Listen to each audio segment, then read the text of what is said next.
الشيطان الرجيم يا أيها النبي حسبك الله ومن اتبعك من المؤمنين يا أيها النبي حرض المؤمنين على القتال إن يكن منكم 20 صابرون يغلبوا 200 وإن يكن منكم 100 يغلبوا 1000 من الذين كفروا بأنهم قوم لا يفقهون الآن خفف الله عنكم وعلم أن فيكم ضعفا فإن يكن منكم 100 صابرة يغلبوا 200 وإن يكن منكم 1000 يغلبوا 2000 بإذن الله والله مع الصابرين. أعوذ بالله من الشيطان الرجيم. بسم الله الرحمن الرحيم.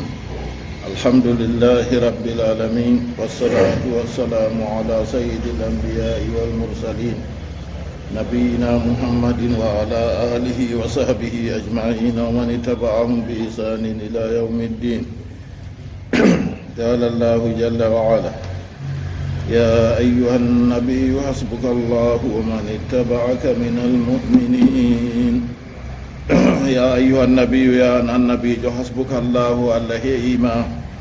وحسبك هي إيما من اتبعك وانتقدما من المؤمنين إقوى ندين به. أسباب النزول قوله تعالى كنقول الله بانجيدو يا أيها النبي حسبك الله ومن اتبعك من المؤمنين. روى البزار بسند ضعيف من طريق إكرمة عن ابن عباس رضي الله عنهما قال لما أسلم عمر بن الخطاب رضي الله عنه سلمي قال المشركون هيفر بمبي قد انتصف القوم منا اليوم يمبد وسكتني هرمن هند بنجوتي شكا وأنزل الله سي الله جبني يا أيها النبي يا النبي جو حسبك الله الله إيما ومن اتبعك يون تكدما من المؤمنين يبغي ندين بكي إيما الله سنيدو كو يونتا النبي جو محمد صلى الله عليه وسلم ها قرآنه أتوا جونمو يا أيها النبي أما برنفو تفلور ورنو جونرتمو يا أيها النبي يا أيها النبي لما تحرم ما أحل الله لك. nden o jownamo bo ya ayyuha rasul ɗo bo ɓurna fu to umrore ya ayyuha rasulu ballig ma unzila ilayk. nden o ɗuɗayi jownugo mo muhammad to jowni mo muhammad bo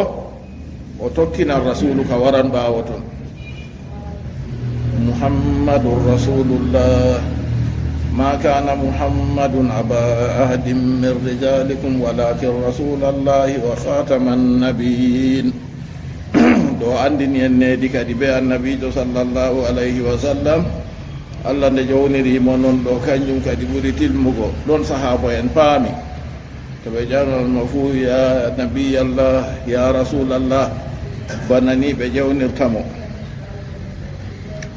دوم كدندني لا تكي heferɓe go julɓe silmake ɓe waɗi ɓe jotti bana 40 ni ɗon ɓe wi se heferɓe wiyata jotta kam julɓe ɗo na ɓe jotti reeta meɗen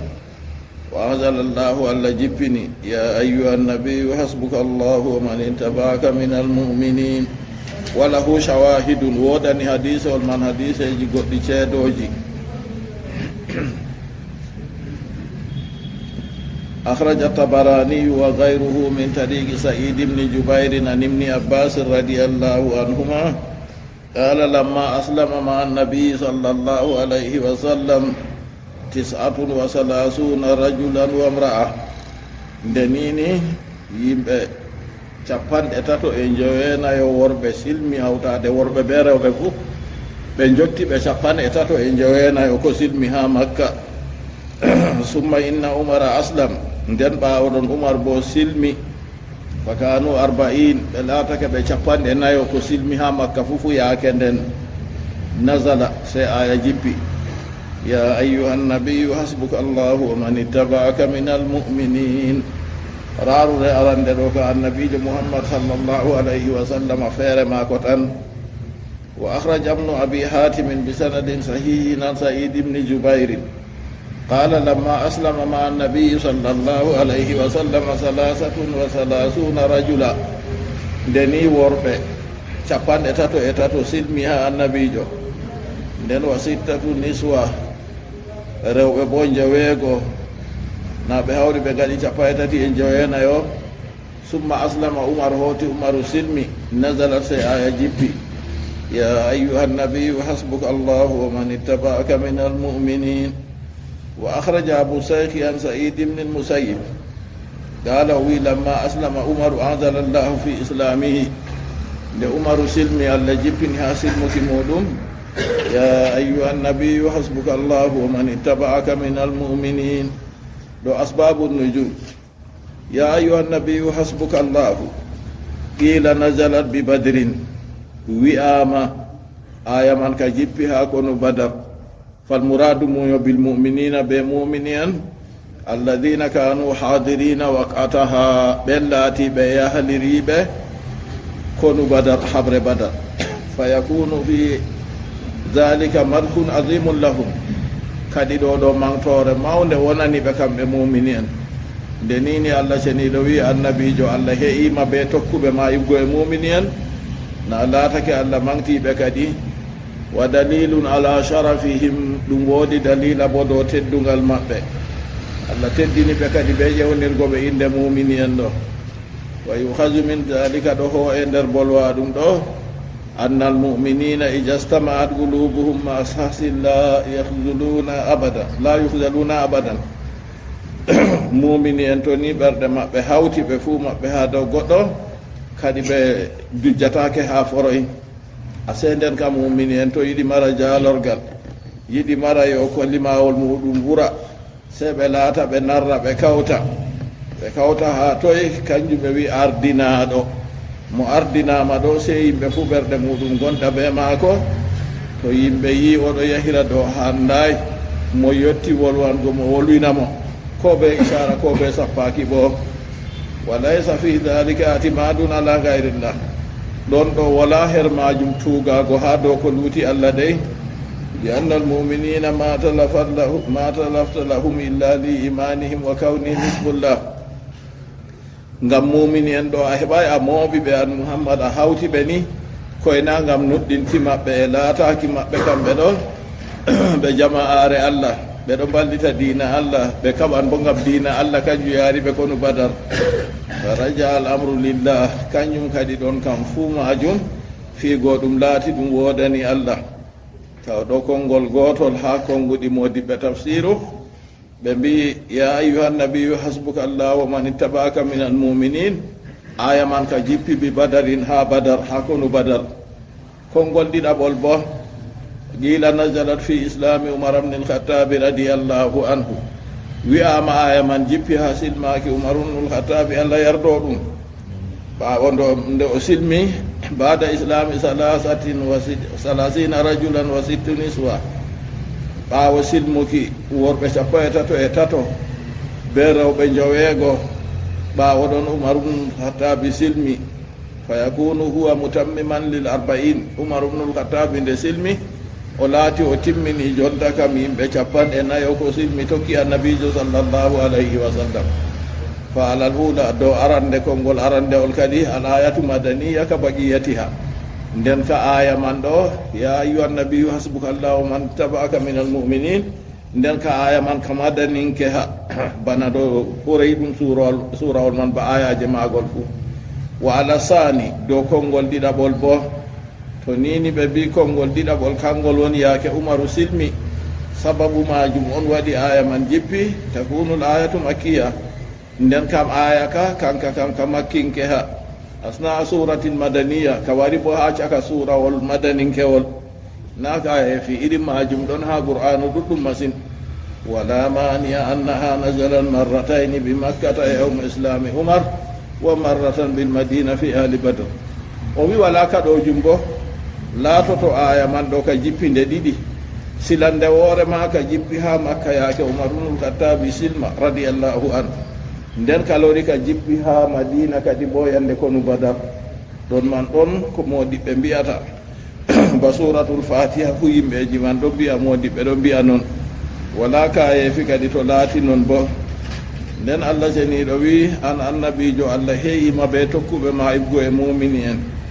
ya ayyuha nnabiyu harridil muminin ya ayyuha nnabiyu ya an annabijo harrid hassil muminina solnu mumini en alal qital do habre imanaku ɗum se laato to ɗo tabiti ha goɗɗo nden ko imanaku waɗata umra mo kadi o huwa kuuɗe boɗɗe o dayto kuuɗe kalluɗe imanaku ɓesdoran be ɓesdugo kuuɗe boɗɗe be accugo kuuɗe kalluɗe imanaku ustiran bo be ustugo kuuɗe boɗɗe nden be ɓeddugo kuuɗe kalluɗe imanaku ɗona muɗum ɓesdari be ustuki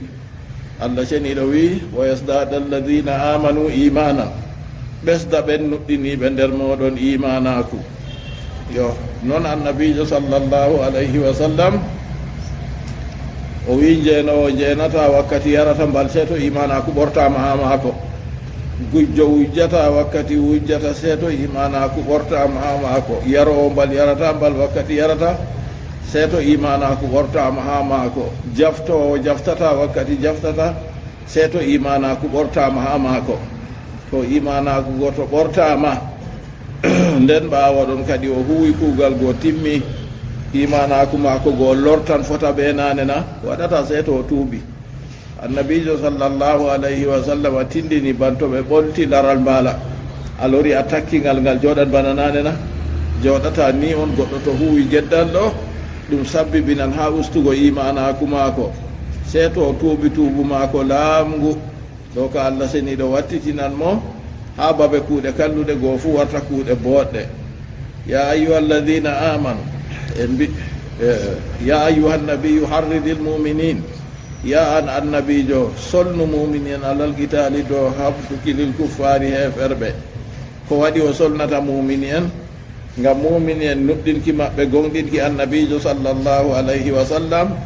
tokkaki maɓɓe annabijo kamɓe on kadi umrore nde nde nafata to nden o umri ɓe ɗon kamɓe on umrore man nde nafata kamɓe jaɓata umrore man ngam ɓe ɗo nuɗɗini ɓe andi ɓe ngoodi mbar jaari her majum a solna ɓe alal qitali do habre a murhum a umra ɓe a sembiɗinan bo a solna ɓe ha dow habre man ɗo be deede no a solnirta fu ha nder majum annabijo sallllahu alayhi wa sallam solniriɓe be deede mo saydina fu kayum man nastowo aljanna yaake feere o wiya mo mbarike feere fu ɓorte muɗum fu wodani goɗɗo man annabijo sallllahu alayhi wa sallam o yahi kon badar ɗo ɓe hoore maako na o yerɓi yimɓe on o jooɗi dey iyakum minkum isuruna sabirun to ni ɗon nder moɗon yimɓe no gas muyɓe mumini en goo yaglibu mi atayni ɓe jaaloto yimɓe temeɗɗe ɗiɗo minhum nder maɓɓe kamɓe heferɓe onon nder moɗon onon mumini en to nini woodi yimɓe no gas muyɓe ɓe jaaloto heferɓe temeɗɗe ɗiɗo wa in yakun bil ya'i watta'i wa in yakun to laatake minkum nder moɗon mi'atun temerre yaglibu alfan ɓe jaaloto ujunere min alladina kafaru ibgo e ɓen heferɓe bi annahum ay bi sababi annahum ɓe sababu hamɓe ɓe gawmum ɗum yimɓe la yafgahuna ɓe paamata wa hada habarun bi mana al amri ɗo ɗo ɗum yeccuki on amma be mana umrore nde laatake be mana umrore noye ɗum woni ay li yuqatilil isruna minkumul mi'atayni wal mi'atu alfan yimɓe nogas nder moɗon laatiɓe mumini en ɓe kabda be yimɓe temeɗɗe ɗiɗo nden yimɓe temerre nder moɗon laatiɓe mumini en ɓe kabda be yimɓe ujunere goɗɗo goto fu nden kam yimɓe sappo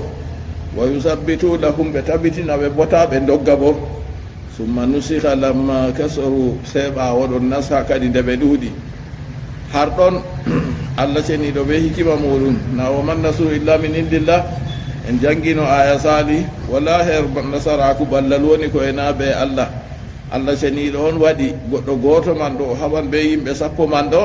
o jaalotoɓe bo nden yimɓe temerre ɓe kabdan ɓe yimɓe ujunere ɓe jaalotoɓen man bo Allah seniɗo tabitini noon amma Allah seniɗo wi in yakum minkum isuruna sabirun isuruna man ɗo se ɓe laata ɓe sabiruna ɓe muyɓe kam mutasibuna ajrahum indallah ɓe jahi kono jihadi ɗo ɓe ɗo muyi ɓe faggitiran ɗum barjari ha Allah en mbiɗo ɗo ɗum habaru ɗo ɗum yeccugo on amma ɗum mana umrore on woni her muɗum ko waɗi yaake man Allah seniɗo arti wi banni tafsiroɓe mbiyata li gillatil muslimina wa kasratil kafirin yaake man ɗo ngam famɗugo julɓe ɓe ɗuɗugo heferɓe nden Allah seniɗo yecci en bo heferɓe man ɗo gawmum la yafgahun ɗum yimɓe on ɓe paamata wa hikmatu dhalika hikma bolwa ɗum ɗo attaklifu defnitaki anna almuslimina waliyhumullah julɓe kam keetiniɗo maɓɓe hanko woni Allah fa hum mutamiduna alay julɓe ɗo tuugi dow Allah ɓe ɗo andi ballal Allah Allah wallan ɓe heɓa nasaraku wa mutawakkiluna alay ɓe kooluɓe Allah ɓe ɗon joftifi maɓɓe dow Allah fa bidhalika alwas kana alwahidu mukallafan bigitali asra nda ɓe tindinore nde kanjum waɗi kadi gooto maɓɓe defnitiraɗo ɓe habdugo ɓe yimɓe 10 ngam ɓe ɗo andi fakar Allah woni keetiniɗo ɓe ɓe ɗo tuugi dow Allah ɓe ɗo kooli Allah Allah wallan ɓe wa ammal kuffaru fala nasira lahu amma heferɓe buliɓe rewugo Allah seniɗo buliɓe woɓɓe maɓɓe ka ha buli wode nde Allah fuu to kamɓe kam ballowo walanaɓe wa hum mutamiduna ala quwwatihim kamɓe ka ɓe ɗo tuugi dow sembe maɓɓe malla bo dow labbi maɓɓe woyɓe mbiya lawru hubal on kayum on ɓagata to kayum on wallata ɓe na ayi ɓe tampi kadi dawfa talibu wal madlubu ɗaɓɓitiɗo ɓe ɗaɓɓitiraɗo fuu tampi kadi hunde wahde nde o sehi malla nde o mahi ɓe hoore maako kanko marɗo hakkilo ha o waɗi banni nden o ɗaɓɓitira hunde nde o mahi ko bo o sehi wayyo ha walla mo wa dhalika da'in lildufi wal hazima nde nini laatake kamɓe man ɓe ɗo tuugi dow sembe maɓɓe tan kanjuman ɗum fooɗan tampere be kawgu kadi wa fil ayati to ha aya man ɗo woodi kuuje balangaje ko woni ɗon ɗuɗɗum ɗum Allah seniɗo sar'iti kadi to nini laatake nder moɗon yimɓe nogas muyɓe ɓe jaaloto yaake nden yimɓe 200 to laatake nder moɗon yimɓe ujunere e yimɓe 100 muyɓe onon mumini en ɓe jaaloto yimɓe heferɓe kay bo yimɓe heferɓe man ɗo bana noyi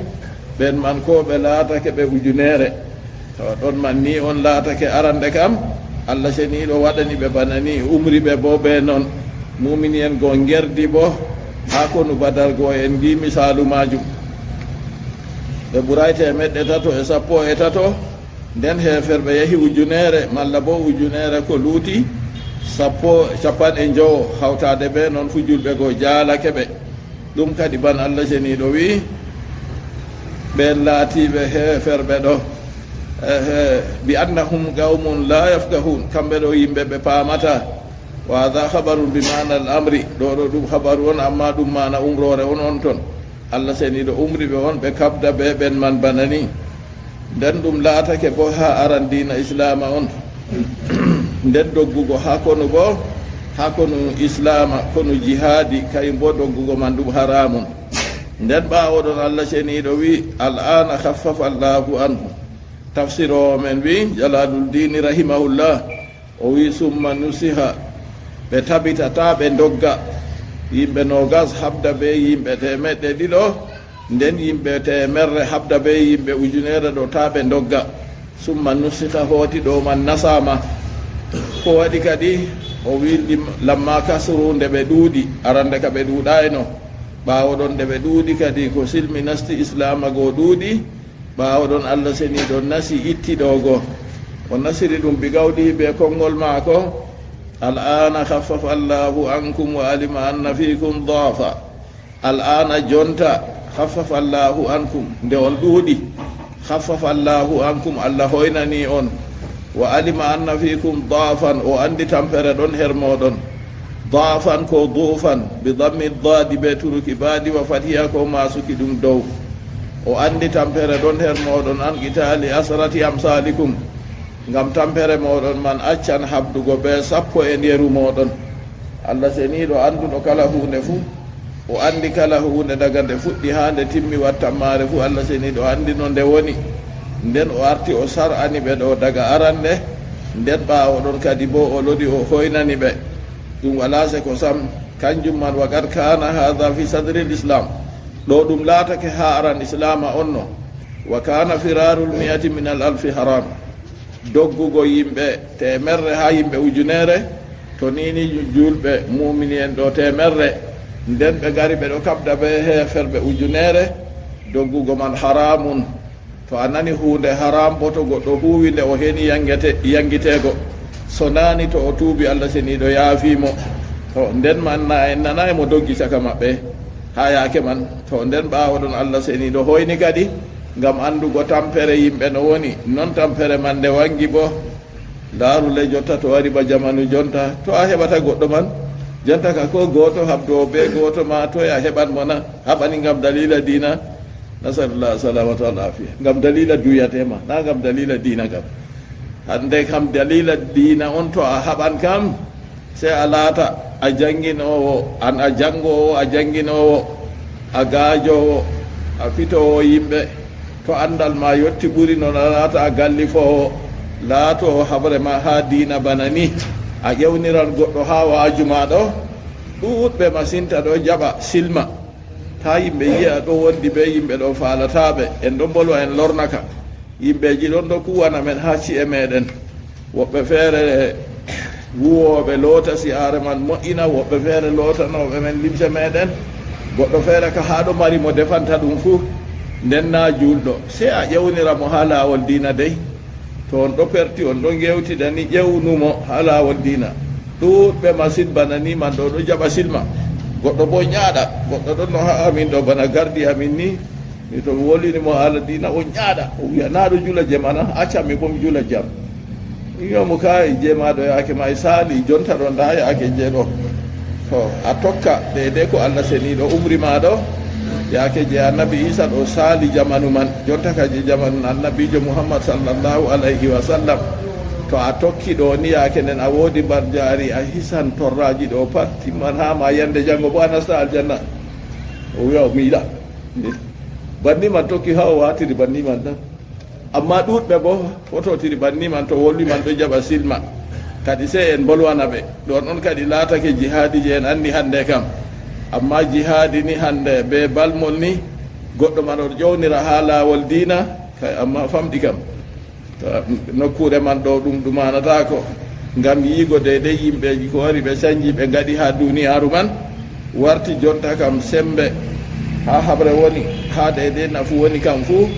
ɓe ɗon doggitiro ha haala duniyaru maɓɓe no woɗira, kaɓe ɗe a nanata ɗo fuu ɗum kanjum tan, wala hunde wonde feere. kanjum ɗum Allah seniɗo umri ɓe arande ɗo yaake man, wa kana alladina kafaru wa qad kana hadha fi sadri l'islami, ha aran islama onno. wa kana alfiraru lmi'ati min al alfi haram, laatake doggago yimɓe temerre julɓe mumini en to ɓe ɗo kabda ɓe yimɓe ujunere yaake man ɗo, doggugo ɗo ɗum haramun. nden Allah seniɗo wari hoynani yimɓe ɓawo ɗon kadi ngam anduki ma ko tampere man.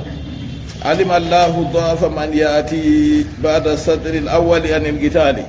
Allah seniɗo andi arande en man ma woodi tampuɓe ɗon nder maɓɓe, nden kadi bo ɓawo toon Allah seniɗo andi jamanu sahabo en man to timmi, garanɓe ɓawo ɗon kamɓe bo ɓe laatan ɓe tampuɓe fahin. fa khaffafa llahu anil jami, Allah hoynani kala mobgal fuu, a yinde maako arrahman huɓa hinna e jo ha nder hinna e maako go, o hoynani yimɓe kadi yaake man. Allah seniɗo be hikimaji maako ɗi yimɓe wawata heftugo ke erol maji ɗi fufu, hefta ko hefti nder majum seeɗa. nden Allah seniɗo wi al'ana khaffafa llahu ankum wa alima anna fikum dafa, jonta kadi Allah hoynani no andi tampere ɗon her moɗon,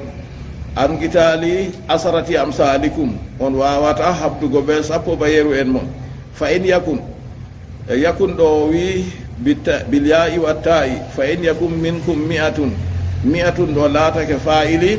nden laatake hakkunde fiiluwol be fa'ili man ɗo minkum ɗo tumbi ɗum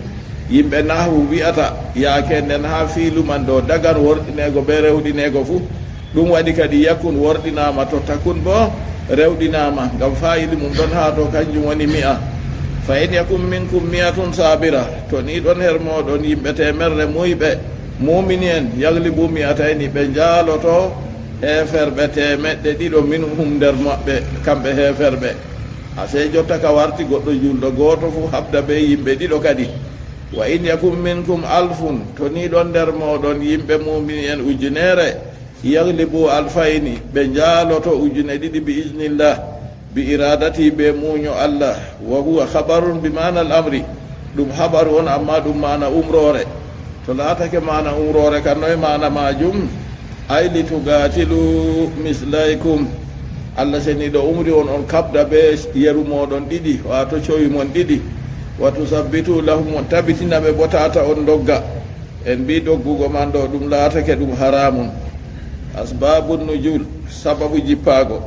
in yakum minkum isruna sabiruna al aya ha jarara gare aya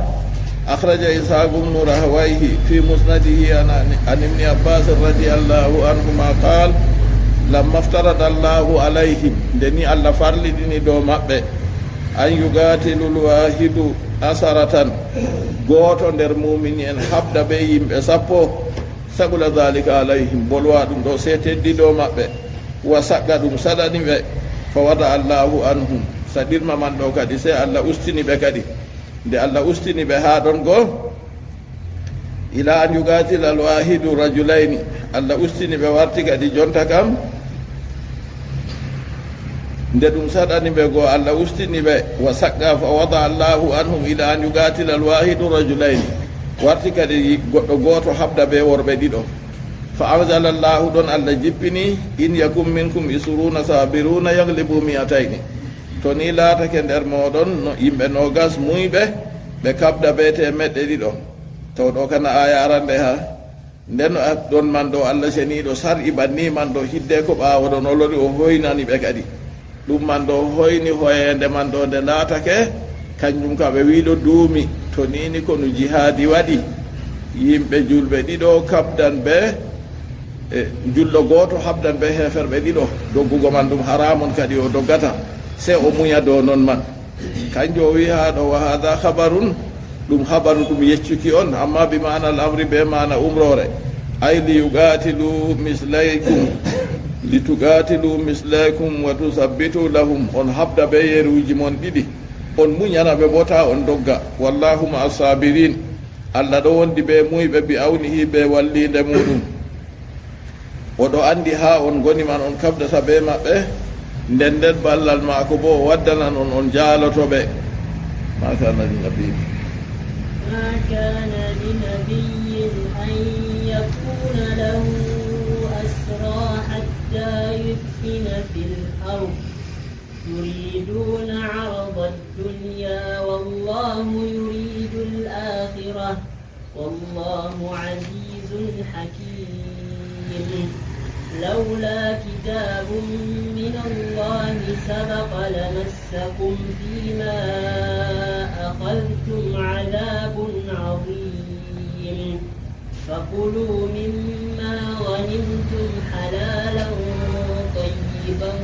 واتقوا الله إن الله غفور رحيم قال الله جل وعلا ما كان لنبي بنينا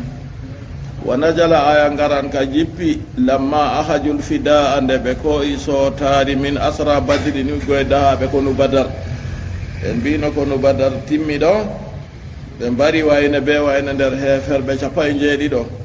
ɓe nangi bo wayne be wayne ha kono badar man capan e jeeɗiɗo nden ɓen man ɗo annabijo sallllahu alayhi wa sallam dawritini sahaba en ha nder maɓɓe umar ibnul khattabi ka wi ɓe mbara ɓe ɓe gonɗina e ma ɓe kabdi be ma ɓe sali dina waruɓe ɓe fuu maɓɓe aboubacry siddiqui wiyata ɗum yimɓe ma bandiraɓe ma jam sotari ha maɓɓe ɗo wara kadi ha dede ko en jangata ɗo. Wa nazala aya garan ka jippi lamma akhajul fidaa nde ɓe hoo'i sotari min asra badri nibgo e dahaɓe konu badar ma kana li nabiyin an yakuna lahu asra, ma kana li nabiyin laatanaki annabijo handantamo an yakuna lahu asra no dahaɓe laatanamo hatta yuskina fil ardi, hatta yuskina yubaliga fi gaddil kuffari, ha o fantina heedi warugo heferɓe. turiduna arada dunia, on ɗo muyi urulla duniya futama ha gefte muɗum bi ahjil fidai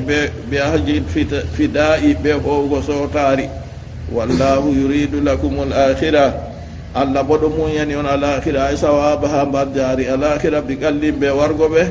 wallahu allah ajijun jaaliɗo hakimun jam hikimajo. wa hadha mansukun kana sirama bi gawli ɓe konngol maako fa imma mannan badu wa imma fida. yo ha aya man wari ha nder sababu jippaki maka asbabu nujuli sababu yuji jippaki qawluhu ta'ala ma kana li nabiyyin an yakuna lahu asra. rawa ahmadu wa ghayruhu an anas radiyallahu anhu qala istasara an-nabiy sallallahu alayhi wa sallam fil asara yawm badrin. annabi jomo salatu allah e jammudum tabitani o sarwitake o dawratini sahaba en ma ko heedi dahaɓe konu badar, ngam konu badar go laatake konu arandewu mangu ngu ukki hakkude yimɓe, kangu woni konuju pamari ɗon no waɗa no wala ngo tiɓa maagu. fa qala o wi inna allaha qad amkanakum minhum, haqiqa allah seniɗo hemyinani on ibgo e heferɓe ɓe, nda on keɓi on jaalake ɓe, on mbari woɓɓe bo on nangi ɗum. fa qama umaru bnul khattabi radiyallahu an, umaru bnul khattabi allah yerdomo se o jummi. fa qala o wi ya rasulallah idrib anaqahum, o wiyanulaɗo allah fiyudane maɓɓe ɓe kam hay dey. fa arada an hunulaɗo allah ɗoylimo jeeɗi siri wolway ndeddaga ɓawoɗon. fa qama aboubacrin fa qal aboubacrin siddiqi radiyallahu anhu o jummi se o wi nara an tafuwa anhum wa an taqbala minhum lfida, min kam miɗo yiyanulaɗo allah a yaafa ɓe a jaɓa bo sotari ha maɓɓe. fa afa anhum wa qabila minhum lfida, sey annabijo yaafi ɓe kadi jaɓi fiɗari sotari her maɓɓe. fa anzala llahu allah jippini lawla kitabun min allahi sabaga, sona ngam artino daga allah seniɗo dagnana on dalagu ko on hoyiɗo da torra meman noon. rawa ahmadu wa tirmidhi wal hakim wa ibn mas'udin qala lamma kana yawm badrin, de laatake yande konu badar, wa ji'a bil usara, waddama dahaɓe 17 nangaɓe goo, nden ha nder maɓɓe ɗo esra o nulaɗo allah fu ɗon. qala rasulullahi sallallahu alayhi wa sallam, se nulaɗo allah wi ma taquluna fi haula'i l asara, ko on mbiyata ha ɓeyato moɗon dahaɓe. alhadis ha yottata gare hadise on. wa fihi nazala alqur'anu, ɗon qur'anu jippiri kadi bi gawli umar be konngol umar. ma kana li nabiyin an yakuna lahu asra, laatanta handanta annabijo kam no dahaɓe laatanamo. wa akhraja tirmidhi an abi hurairata radiyallahu anhu an nabi sallallahu alayhi wa sallam qala o wi lam tahilla alganaimu lam tahilla li ahadin suudu rasi min qablikum, ndalagu ɗo dagayi, ndalagu daganayi no goto ɓalwa hoorejo fu yeeso moɗon. kana tanzilu narun min assamai fatakuluha,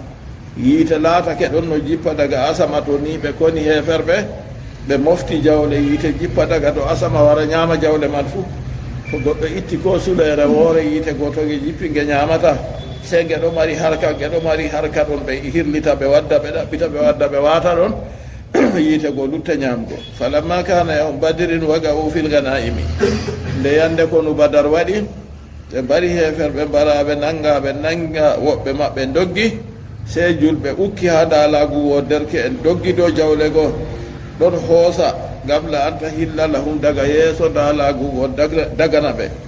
fa anzala llahu, se allah jippini lawla kitabun min allahi sabaga lamassakum fima ahastum azabun azim, sona ngam bindol artino daga to allah seniɗo o dagnanan on dalagu da yangada makka meman on heedi ko on hooyiɗo yo ɗon man ɗo laatake ha nder asbabu nujulil aya sababuji ko jippini aya man ma kana linnabiyin an yakuna lahu asra handanaki annabijo sallllahu alayhi wa sallam kanko kam no laatanomo dahaɓe to dahaɓe man ɗo deydey sowtade ndi ɓe sowti goo kanjum waɗi o wolwi haala man nden ɗon man en wino deydey ɗon goɗon no doogino allah seniɗo waɗino yimɓe nogas habdano ɓe jotta kam yimɓe temeɗɗe ɗiɗo laatiɓe heferɓe nden ɓawa ɗon yimɓe temerre habda ɓe laatiɓe ujunere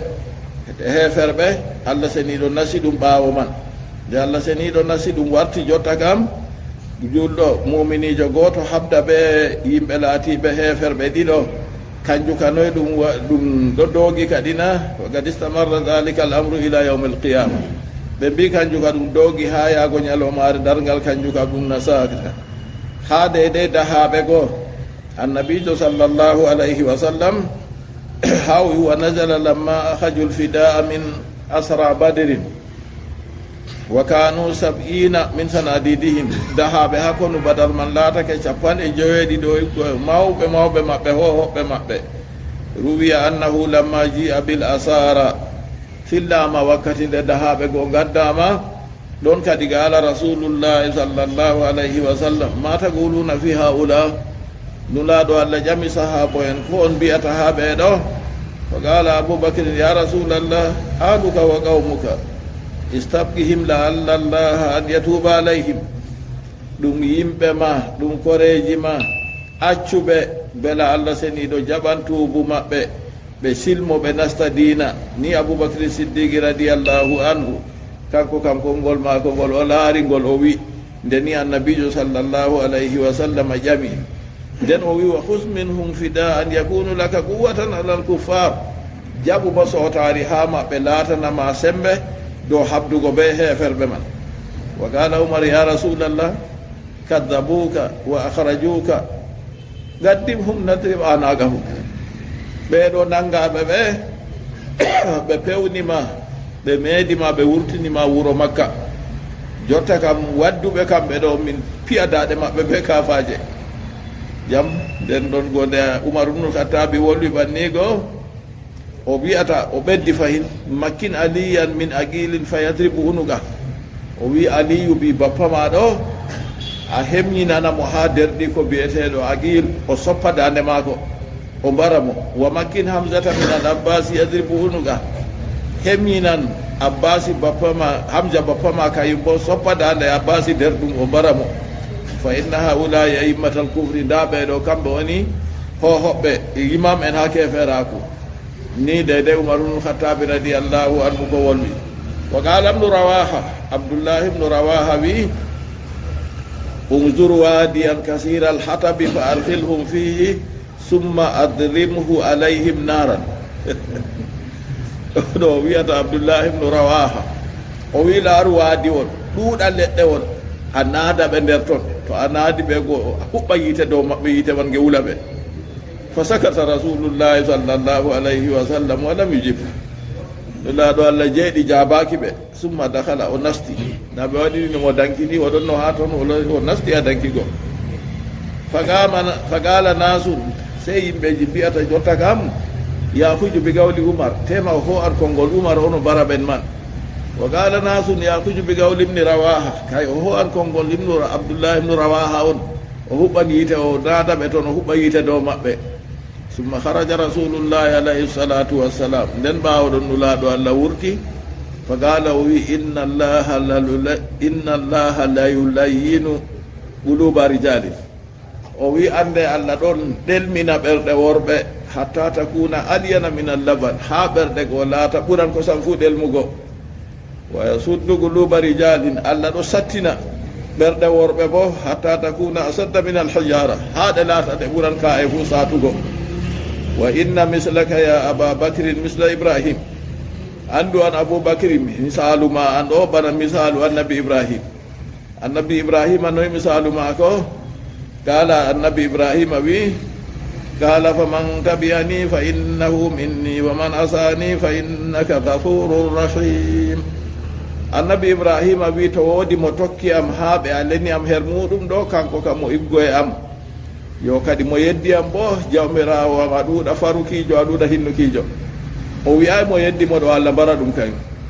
o wi o misla isa ban misalu isa gaala o wi in tu'ajibhum fa innahum ibaduka wa in takfir lahum fa innaka anta al azizu l hakim jawmirawo am to a yangitiɓe ma ɗum jeyaɓe ma nano a yiɗi a waɗata ɓe amma to a farani ɓe kam an woni jaaɗiɗo jam hikimajo to na yi ɓeɗo ka holli ɓerɗe maɓɓe koyɗe kamɓe kam ɓe numani yimɓe maɓɓe hayru ni no woni fuu o wi wa misluka ya umar misle nuhin misalu ma an bo umar ban misalu annabi nuhu noy annabi nuhu wino nde allah andini mo lan yumina min qawmika illa man qad aman nder yimɓe maɗo wola mo nuɗɗinta fahinta sona ɓen nuɗɗiniɓe tan قال سين النبي نوح وي ربي لا تذر على الأرض من الكافرين ديارا jawmirawo am tata luttuɗo lesdi ndi kefeero tarotoɗo fuu kefeero ko goto tata luttuɗo lesdi ɗo halkuɓe fuu nenini ɓe nuɗɗinta kam wa misla moussa baneru annabi moussa alayhi salatu wassalam gala annabi moussa bo wi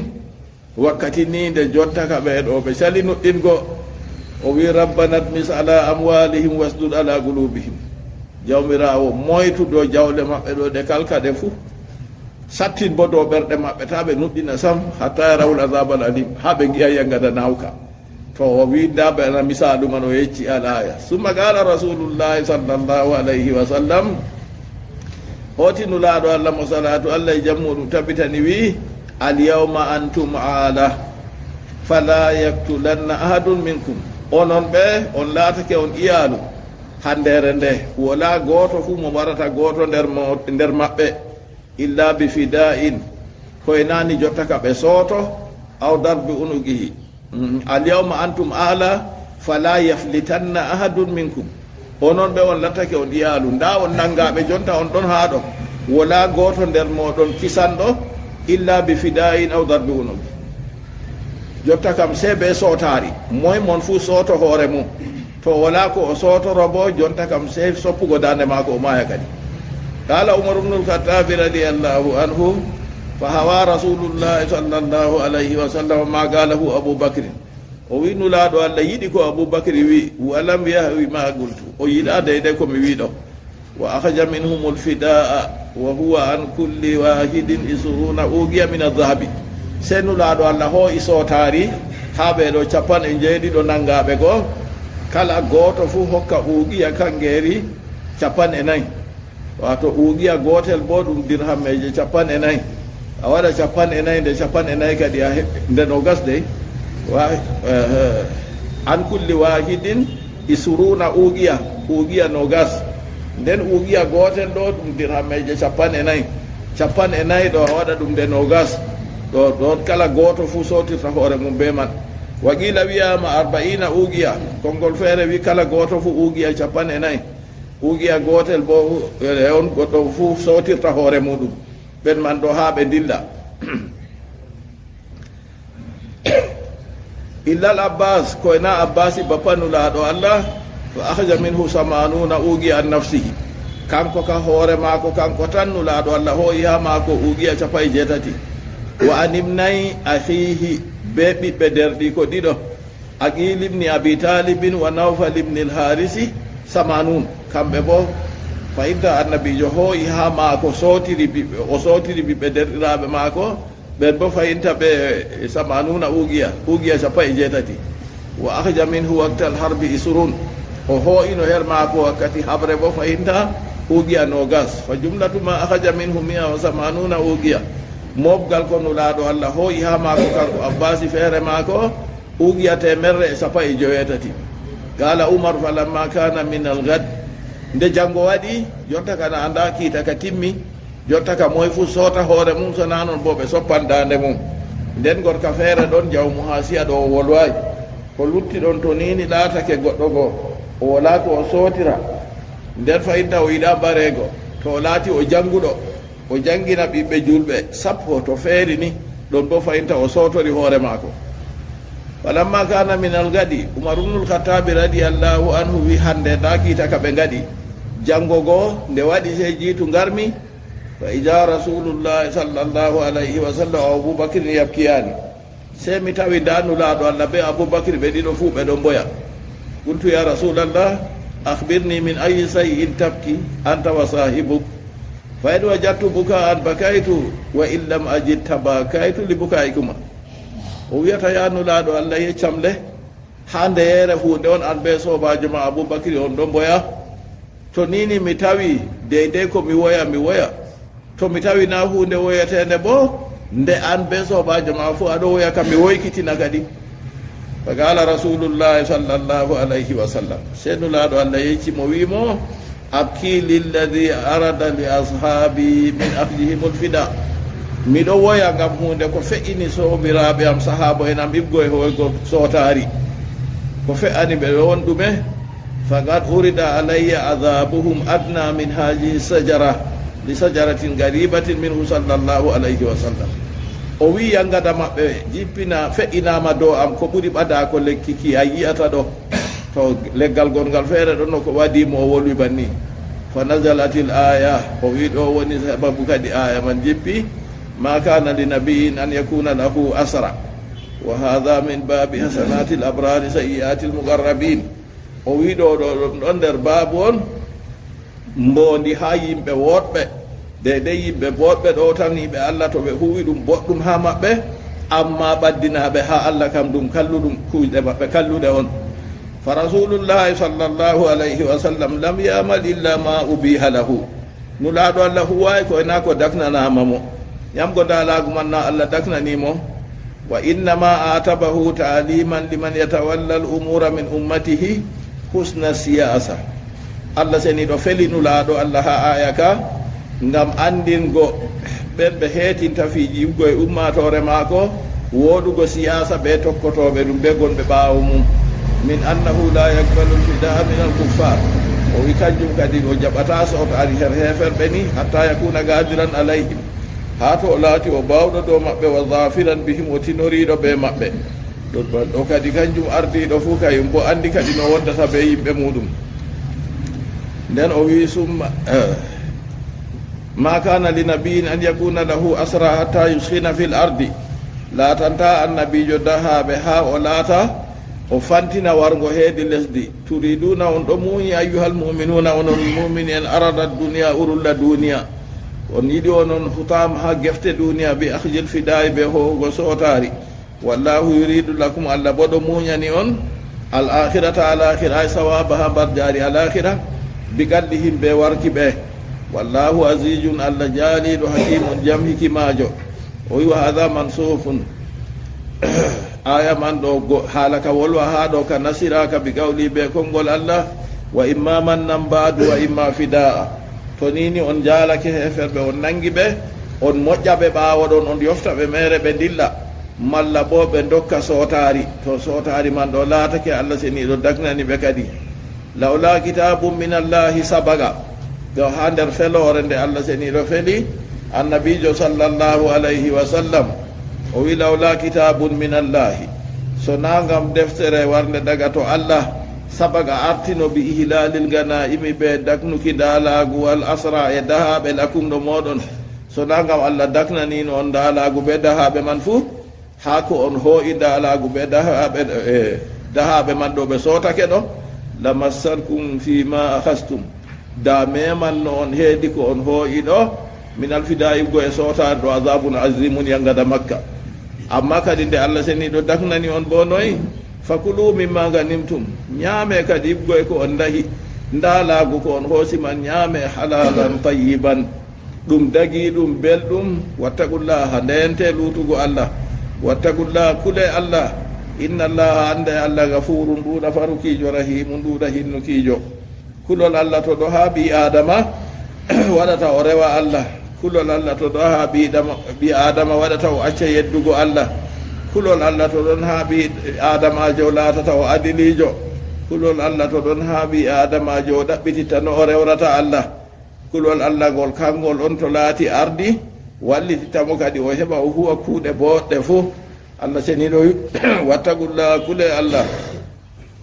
inna allaha Allah gafurun ɗuuɗa farukijo rahimun ɗuuɗa hinnukijo nden kam o huli Allah ɗowtani Allah seniɗo fuu kanko man o laatoto kadi nder ɓe Allah seniɗo hinnatamo ɓe Allah seniɗo faranta ɗum yaafa junubaji muɗum nden hinno ɗum ya ayyuhan nabi أيها النبي قل لمن في أيديكم من الأسرى إن يعلم الله في قلوبكم خيرا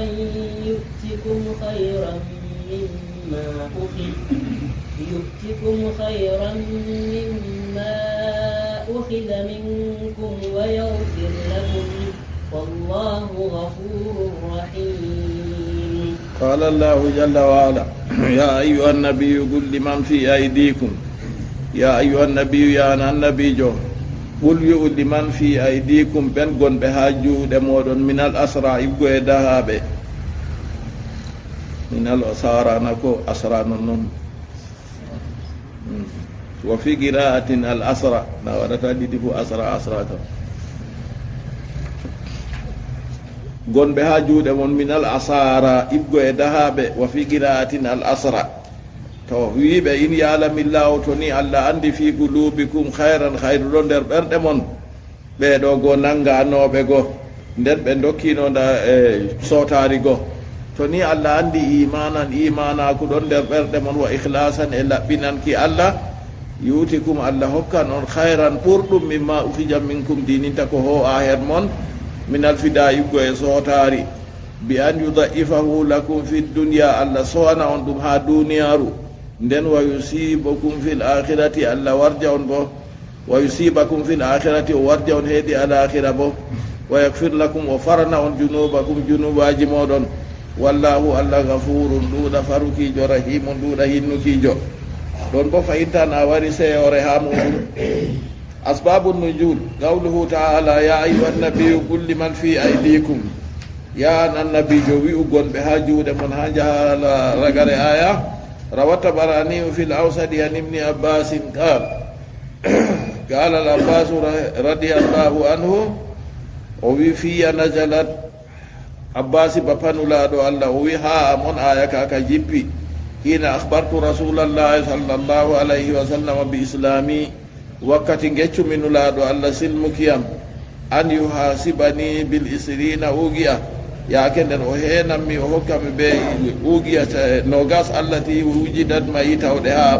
nde o hoynoɗe fa atani biha isruna abdan nden o hokkiriyam be maaje maccuɓe nogas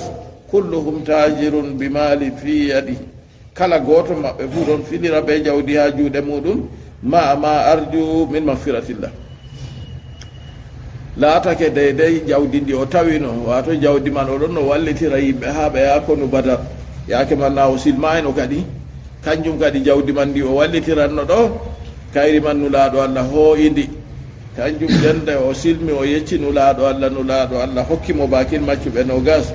jawdi goo bo ɗum ɓuugiya nogas on no kañum bo nayi ɗum hawtay kadi be maccuɓe nogas kam kanjum o wi'aya man ha amon ka jippi ɗon ɗo o wiyata nazalat fil abbasi ammi rasulillahi sallallahu alayhi wa sallam aya jippi ha abbasi bappanulaaɗo Allah wa kana ahadul asarati alladina damanu an yuɗɗimu nasa kanko o laatake nder yimɓe sappo yarake nden ha nder heferɓe makka ɓe samgake kamɓe ɓe ñamnan yimɓe haraju min makkata li badrin wurtuɓe daga makka dilli konu badar ɗo ɓe samgake kamɓe ɓe ñamnan wa kana maahu isruna ugiya min zahabin o laatake oɗo mari ugiya nogas ibgo e kangeeri falamma ukhida asiran ukhjan minhu nde o nangama kanko o dahaɗo ceede goɗe kosama ha maako nden fa kallama rasulallahi sallallahu alayhi wa sallam an yahsibaha min fidaihi fa aba o wolwani nulaaɗo Allah o wi nden kam da ceede ɓe ko yiha maako ɗo ɓe hiisa ɗe kanje ɗo nder sootaari maako nulaaɗo Allah sali wa qala lahu nulaaɗo Allah wimo shay'un kharasta bihi litasta'ina bihi alayna fala nadrukuhu lak hunde on a wurtidi be maare ngam a wallitira be maare habre do amin min keɓi min hemmini her maare min accantama nde fa qala labbasu nden abbasi lori wiya muhammad atarrukuni atakaffafu gouraysan ma baqitu min bappama on a ho a jawdi jotta kam mi wala jawdi a acci am jotta kam miɗo fortannewre am tora gourasinko en ha ngendam am ko luttinan fa qala rasulullahi sallllahu alayhi wa sallam fa ayna dhahabu alladi wadatahu inda ummi fadlin wakta khurujika min makka e toye jotta kam kangeeri ndi a wallino ha dada faddu wakkati a wurti makka ɗo wa qulta laha inni la adri ma yusibuni fi wajhi hadha a wimo min mi anda ko wapatam mi ha husitirde am nde fa in hadasa bi hadisun fa hadha almalu laki wa li abdillahi wa li ubaydillahi wa li fadli nden a wino ummul fadli debbo ma to nini woodi fe'ano fe'aniyam wato ba wigo to ni ɓe bariyam jawdi man wodanima an debbo be abdullahi be ubaydullahi be fadlu nani a wina fa qala al abbasu abbasi wiyata wa ma yudrika yamna akhi o wi ko andinima haala ɗo an ɓi derɗam fa inni ataytuha iyahu fi sawadillahi fakat mi hokkimo jawdi ndi a wiɗo amma ha ñibre jemma yaake man walam yattali alayhi ahadun illa allah wala goto fu mo ɗenɗiti andi mi hokkimo jawdi ɗo koyna allah fa qala annabijo wimo akhbarani bihi rabbi jawmirawo am on woni mo yecci am da ko a waadi be maako ɗo fa qala ɗon abbasi wiyata kadi ashhadu an la ilaha illa llahu wa ashhadu annaka abduhu wa rasuluh wa annaka sadigun o wiyata e mi seedi deweteɗo wala se allah mi seedi an bo a jeyaɗo maako a nulaɗo mi seedi bo an o a gonɗuɗo wa amara ibna akhihi aqilan wa nawfalamna alharisi fa aslama ɓe mbi ha ɗon kadi kanko abbasi goo o umri ɓiɓɓe derɗiraɓe maako ɗiɗo aqilu ɓe nawfal ɓe o sotinogo ɓe silmi o wi ɗon fa nasala qawluhu taala konngol allah ɓangiɗo jippi ya ayuha nabiyu al aya ha jararagare aya fa kana al abbasu yaqulu abbasi laatake ɗo wiya na wino aya man ha maako ka jippina abdalani llahu hayran mimma ahaja minni mimma uhija minni allah wattitiniyam ko ɓuri dininta ko ho a her am isirina abdan tujaran yadribuna bimalin kasirin mi heɓi annabijo hokki am maccuɓe nogas ɓen man ɗo ɓe laati ɓe piloɓe ɓeɗo hura ɓe jawdi ɗuundi annahum yadribu bi isirina alfan makana li sirina ugiya goto maɓɓe mo laati mo ɓuri tullidirgo nder maɓɓe ni kayum man ɗo ɗo mari deyde ujune isirina alfan ujune nogas ha nokkure isirina ugiya e nogas tannogo wa atani zamzam nden ɓawo ɗon fayinta allah hokki am zamzam ɓundu zamzam ɗo ɓe waɗi ɓe woodi mo halfata ndu ha jonta fuu ɓe halfata ndu ɗon o wi wa atani zamzam wa ma uhibbu anna li biha jamiu amwali ahli makka nden allah hokki am zamzam min on o yarnata yimɓe ndiyam zamzam mi yiɗa laata sañji majum jawdi duniyaru fuu wara sañja to kandu o wiyata kadi allah wattitiniyam dede ko ɓuri o wi amma hawta jawdi yimɓe makka pat to hokkama yam mi yiɗa sañja ɓe deyde min on yarnata yimɓe zamzam ɗo o wi hawtade ɓe noon fayinta heyay dey wa ana antadiru lmagfirata min rabbi min miɗo rena faruye bo heedi jawma miɗo andi bo jawmirawo am farantam kanjo o wi ha aya ka allah seniɗo wiya an annabijo wi'u gonɓe ha juuɗe mon yuggo e dahaɓe to ni allah seniɗo ɗo andi hayru ɗon nder ɓerɗe maɓɓe imanaku e nuɗɗi en ki e laɓɓinanki allah fakat bona allah andi noon man ɗon ha maɓɓe ko gam naɓe ɓe fuu bo nder ka allah yutikum allah hokkan on hayran ko ɓurata mimma uhija minkum dininta ko ho a her moɗon nayi ko ho ano her maɓɓe goo kanko abbasi goo o heeɓi ko ɓuri noon ko ho a her mon minal fida ibgo e sotari ko ho ano her maako daga ceede ɗe ho a daga yeeso sotari ɓe sotari maako kanko ɓe ɓiɓɓe derɗiraɓe maako ɗiɗo ɗum fuu majum ɗum laatake uqiya temerre e sappo e jeetati on ko ho a her maako